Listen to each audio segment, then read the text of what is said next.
By thy words thou shalt be justified, and by thy words thou shalt be condemned. A person knowing the power of the word becomes very careful of his conversation. He has only to watch the reaction of his words to know that they do not return void. Through his spoken word, man is continually making laws for himself.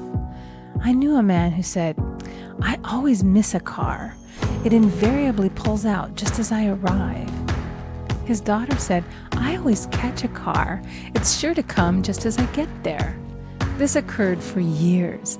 Each had made a separate law for himself, one of failure, one of success. This is the psychology of superstitions.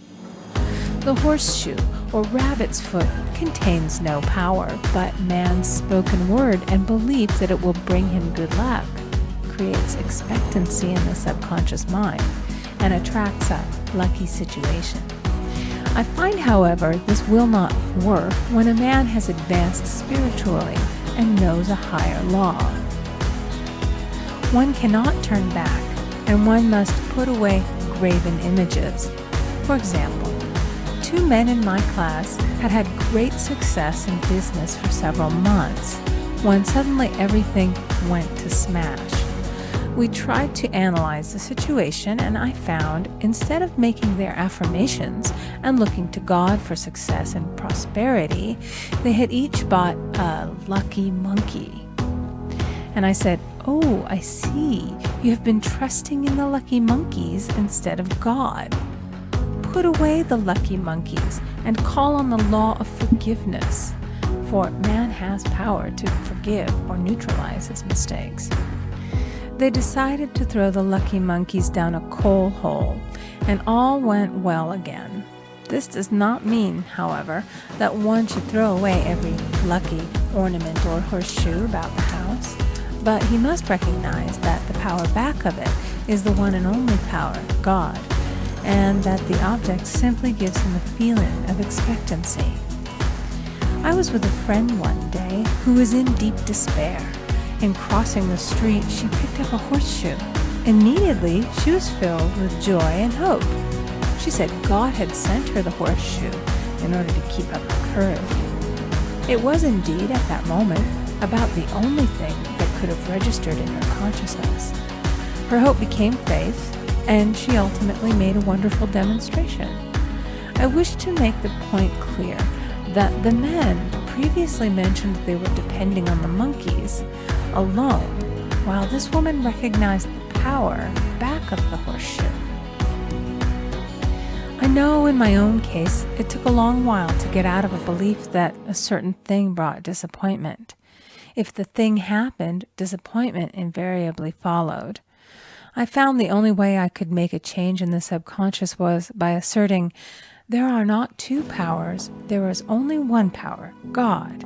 Therefore, there are no disappointments, and this means a happy surprise. I noticed a change at once, and happy surprises commenced coming my way. I have a friend who said nothing could induce her to walk under a ladder. I said, if you are afraid, you are giving into a belief in 2 powers, good and evil, instead of one. As God is absolute, there can be no opposing power unless man makes the false of evil for himself. To show you believe in only one power, God, and that there is no power or reality in evil, walk under the next ladder you see. Soon after, she went to her bank. She wished to open her box in the safety deposit vault, and there stood a ladder on her pathway. It was impossible to reach the box without passing under the ladder. She quailed with fear and turned back. She could not face the lion on her pathway.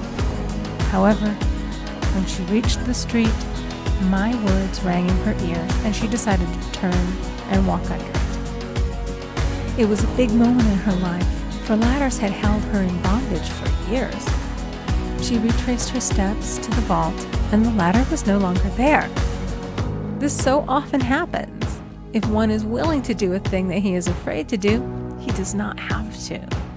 It is the law of non-resistance, which is so little understood. Someone has said that courage contains genius and magic. Face a situation fearlessly, and there is no situation to face. It falls away of its own weight. The explanation is that fear attracted the ladder on the woman's pathway, and fearlessness removed it. Thus, the invisible forces are ever working for the man who is always pulling the strings himself, though he does not know it. Owing to the vibratory power of words, whatever man voices, he begins to attract. People who continually speak of disease invariably attract it. After man knows the truth, he cannot be too careful of his words. For example, I have a friend who often says on the phone, "Do come to see me and have a fine old-fashioned chat." This old-fashioned chat means an hour of about 500 to 1,000 destructive words. Principal topics being loss, lack, failure, and sickness. I replied, "No, thank you. I've had enough old-fashioned chats in my life. They are too expensive, but I will be glad to have a new-fashioned chat and talk about what we want, not what we don't want." There is an old saying that man only dares to use his words for three purposes: to heal, bless, or prosper. What man says of others will be said of him, and what he wishes for another he is wishing for himself. Curses like chickens come home to roost. If a man wishes someone bad luck, he is sure to attract bad luck himself. If he wishes to aid someone to success, he is wishing and aiding himself to success. The body may be renewed and transformed through the spoken word and clear vision, and disease be completely wiped out of the consciousness. The metaphysician knows that all disease has a mental correspondence, and in order to heal the body, one must first heal the soul. The soul is the subconscious mind, and it must be saved from wrong thinking. In the 23rd Psalm we read, "He restoreth my soul." This means that the subconscious mind or soul must be restored with the right ideas, and the mystical marriage is the marriage of the soul and spirit, or the subconscious and superconscious mind. They must be one. When the subconscious is flooded with the perfect ideas of the superconscious, God and man are one. I and the Father are one. That is, he is one with the realm of perfect ideas. He is the man made in God's likeness and image, imagination, and is given power and dominion over all created things, his mind, body, and affairs. It is safe to say that all sickness and unhappiness come from the violation of the law of love.